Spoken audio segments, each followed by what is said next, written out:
Seumpama biji. Shalom, saudara Kristen, kembali kita pagi hari ini berjumpa dalam renungan pagi dan kita tetap bahas tentang 3 hal kekuatan yang harus kita miliki. Kemarin kita bicara tentang sabar dan kita hari ini tetap bicara tentang sabar. Apa sih sabar itu? Sabar itu kata sifat, di mana itu seseorang yang bisa bertahan di tengah-tengah kesulitan.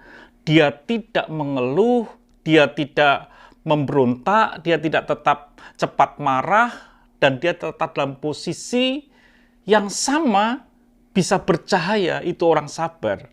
Jadi saudaraku kasih Tuhan, kalau kita menghadapi sesuatu dan kita emosi, kita marah, itu bukti kita ini tidak sabar.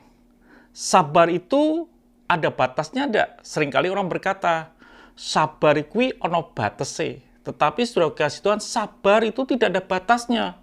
Kalau orang sabar ada batasnya, itu bukti tidak sabar. Mungkin hari ini sabar, lalu tidak sabar. Sehingga dia berkata ada batasnya. Sabar itu tidak ada batasnya. Orang sabar adalah orang yang tidak mengeluh, saudaraku. Jadi orang sabar adalah orang yang tidak mengeluh ketika di dalam kesesakan. Salah satu contoh adalah bangsa Israel. Ketika dalam kesesakan, dia mengeluh. Dikatakan dalam Keluaran 16 ayat yang ketiga. Dan berkata kepada mereka, kalau kami mati tadinya di tanah Mesir oleh tangan Tuhan ketika kami duduk menghadapi kuali berisi daging dan makan roti sampai kenyang. Sebab kamu membawa kami keluar ke padang gurun ini untuk membunuh seluruh jemaat ini dengan kelaparan. Dia mengeluh. Ketika dalam kondisi kejepit, dia mengeluh. Orang sabar, orang yang tidak mengeluh. Bagaimana dengan kehidupan saudara pada hari ini?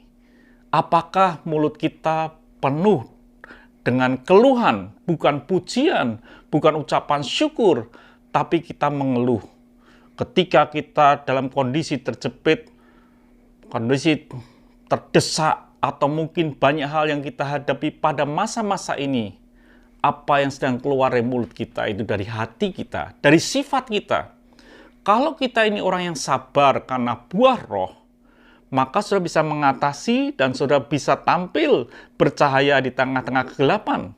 Tetapi ketika saudara tidak punya kesabaran yang hasil dari buah roh, maka ketika saudara dalam kesesakan, terjepit, masalah, mungkin soal makan, soal uang, dan lain sebagainya, saudara akan cepat mengeluh.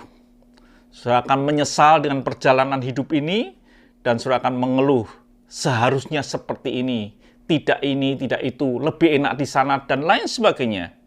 Saudaraku yang kasih Tuhan, ternyata orang yang sabar adalah orang yang tidak mengeluh. Tidak mengeluh di dalam kehidupannya. Biarlah hidup saudara adalah hidup yang tidak mengeluh. Tetap bercahaya di tengah-tengah kesesakan.